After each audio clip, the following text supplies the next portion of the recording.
Vas-y. Moteur. Ça tourne. Vas-y, passe. Je n'ai pas. L'antenne. 11.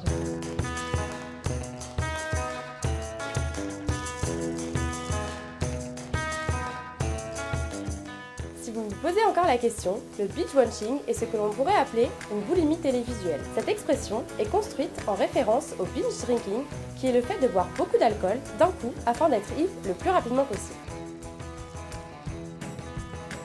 Le binge-watching désigne le fait de regarder un programme télévisuel des heures durant.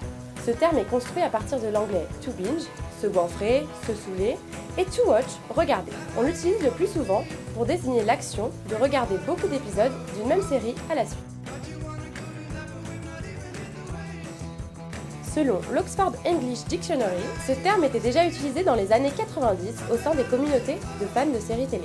Les fans se réunissaient afin de regarder ensemble plusieurs épisodes d'une même série grâce au DVD. Mais c'est surtout dans les années 2010 que ce terme et son usage deviennent mainstream. L'arrivée en puissance de Netflix sur le marché des séries télévisées a changé la manière dont les téléspectateurs regardent les séries. Dès 2013, Netflix lance ses séries originales phares sur sa plateforme de SVOD. Le site de vidéo à la demande met en ligne les saisons entières de ces séries en une seule fois. House of Cards et Orange is the New Black font un carton et le binge-watching prend l'ampleur qu'on lui connaît aujourd'hui. Les abonnés du service, mais aussi l'ensemble des internautes, découvrent ou redécouvrent les nuits entières passées à regarder des épisodes. Les séries américaines se prêtent particulièrement bien au binge-watching.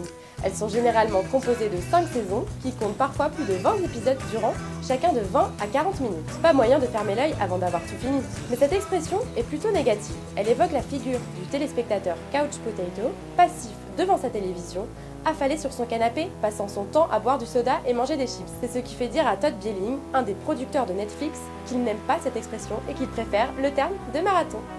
Au revoir.